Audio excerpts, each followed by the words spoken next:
देखो भाई, हमारे कोर्स में जो चैप्टर है बायोमोलिक्यूल, इसमें एक टॉपिक है शर्करा। शर्करा को इंग्लिश में क्या कहते हैं? शुगर। बताओ शर्करा क्या होती है, जल्दी से बताओ। जो टेस्ट में मीठी होती है, ठीक है, इसे हम कहते हैं स्वीट इन टेस्ट, ठीक है। ये 2 टाइप्स की होती है, बताओ कौन सी? बहुत, वैसे तो 2 टाइप्स की नहीं होती, वैसे बहुत टाइप की होती है। आपके कोर्स में 2 टाइप्स की दे रखी है। उसमें एक शर्करा होती है लैक्टोज शुगर, क्या कहते हैं उसे? लैक्टोज शुगर या लैक्टोज शर्करा, इसे हम शुगर लिख देते हैं।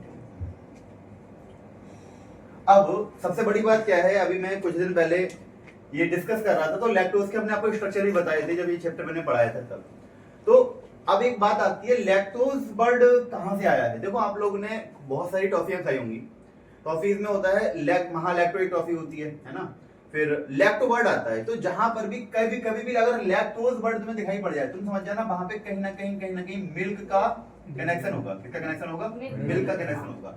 अब इंपॉर्टेंट बात क्या है, आजकल जो हम लोग मिल्क पी रहे हैं, जैसे हम लोग तो अभी हमारा जो एरिया लगता है वो हमारा ग्रामीण क्षेत्र लगता है। हम ग्रामीण क्षेत्र में रह रहे हैं, हमें दूध मिल जाता है।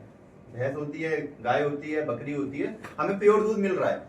दिक्कत क्या है, जो मेट्रो सिटीज हैं, जो बड़े बड़े शहर हैं, जहां पे जो दूध की डिलीवरी कर रहे हैं वो कर रही है कंपनीज। अब कंपनी कोई भी हो सकती है, ठीक है। तो उन कंपनीज में एक नया ट्रेंड चला है फायदा कमाने का। अब कंपनी का नाम लेना सही नहीं रहेगा, क्योंकि हर किसी को फायदा चाहिए। तो वो फायदा कैसे मिलता है, वो फायदा आपको कैसे मिलेगा, वो बात मैं आपको बताने जा रहा हूं। एक बहुत अच्छी इंटरेस्टिंग सी स्टोरी है कि आजकल ना दूध में मिलावट चल रही है। क्या चल रही है? मिलावट। अब आप लोग को पता होगा मिलावट कितने टाइप से हो सकती है। मिलावट 2 टाइप से होती है। पहले जो मिलावट चलती थी, दूध में पानी मिला दिया, जो आज भी आपके चल रही है। वो पानी हमारी बॉडी के लिए सही होता है, खराब नहीं होता है। इथिकली तो गलत है, नहीं मिलाना चाहिए, रुपए पूरे ले रहे हो तो। लेकिन पानी से कोई हमारी बॉडी में दिक्कत नहीं आती, यहां तक तो ठीक था। लेकिन आजकल केमिस्ट्री अपने एडवांस स्टेज में जा चुकी है, टेक्नोलॉजी चल रही है, रुपया कमाना हर किसी को है। तो अब दूध में मिलावट हो रही है दूसरे तरीके से, जैसे हम कहते हैं केमिकल वाली मिलावट। अब केमिकल वाली मिलावट कैसे हो रही है, देखो, इसके बहुत सारे टाइप हैं।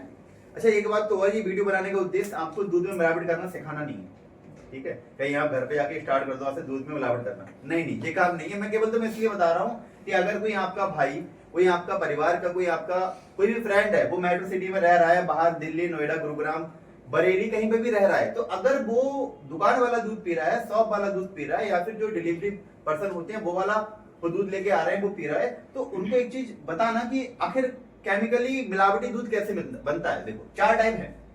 एक तो वो दूध में मिला देते हैं ऑयल या रिफाइंड घी। क्या मिलाते हैं? ऑयल, रिफाइंड घी। अब तुम कहोगे दूध में रिफाइंड मिलाते ही जो दूध है, एक मिनट, जो दूध है वो उसमें दिखने लगेगा। तो वो आपको बताऊंगा कैसे मिलाते हैं इसमें और कैसे बनता है। दूसरी बात होती है डिटर्जेंट पाउडर, जिसे आप कहते हो सरफ या फिर साबुन वाला सोप सॉल्यूशन भी कहते हैं, ठीक है। तो वो भी मिलाया जाता है। अब आप लोग सोचोगे कि अच्छा ये क्या है, बताऊंगा। यूरिया और सनसिलिसिक रेजिन, जिसे हम कहते हैं सिंथेटिक रेजिन। अब आप लोग के माइंड में ये बात आ रही होगी कि ये पाउडर वही वाला है जो हम लोग कपड़े धुलने में और बर्तन साफ करने में या फिर यूज करते हैं। ये यूरिया वही वाली जो हम खेतों में लगाते हैं। बिल्कुल सही समझ रहे हो, ये वही वाली यूरिया है, ये वही वाला डिटर्जेंट है। बिल्कुल सही समझ रहे हो, बिल्कुल परफेक्ट बात है ये। और जो रेजिन है ये हमारा एक केमिकल होता है। अब प्रॉब्लम क्या होती है, अगर हम ये मिलाते हैं तो पता कैसे नहीं चलता है? हमें तो पता चल जाना चाहिए। देखो, होता क्या है, आपको मैं पहले यूरिया की बात बताता हूं। यूरिया का फॉर्मूला होता है NH2CO NH2। नाइट्रोजन है इसमें, कार्बन है इसमें, ऑक्सीजन है। मैंने आपको कुछ दिन पहले प्रोटीन पढ़ाया था। बताओ प्रोटीन क्या होता है? प्रोटीन में एक चेन होती है पॉलीपेप्टाइड चेन। कौन सी चेन होती है? पॉलीपेप्टाइड बॉन्ड पेपर में भी आता है, बहुत इंपॉर्टेंट टॉपिक है। तो जो पॉलीपेप्टाइड बॉन्ड होता है, वो पॉलीपेप्टाइड बॉन्ड में आपको याद होगा नाइट्रोजन बॉन्ड बनता है, ये याद होगा CONH बॉन्ड। कौन सा बॉन्ड? CONH bond. मैंने बताया भी था, यही कहते हैं पॉलीपेप्टाइड बॉन्ड। तो अगर हमें किसी दूध को नापना है कि वो दूध इसमें मिलावट है या नहीं है, तो हम उसको मशीन में जाके चेक करते हैं। तो मशीन उसमें क्या देखती है? मशीन उसमें प्रोटीन का लेवल देखती है। क्या देखती है? प्रोटीन में क्या होता है? नाइट्रोजन। तो अगर उसको सही नाइट्रोजन मिल जाता है वो कहती है हाँ दूध में प्रोटीन से, ये दूध मिलावटी वाला नहीं है। इधर देखो यूरिया में भी क्या है, नाइट्रोजन। तो अगर तुम उसमें यूरिया मिलाओगे तब भी वो सही बात बताएगी कि हाँ ये दूध सही है। तो आप मिलावट करने का तरीका कितना एडवांस हो गया है, हम यूरिया मिला रहे हैं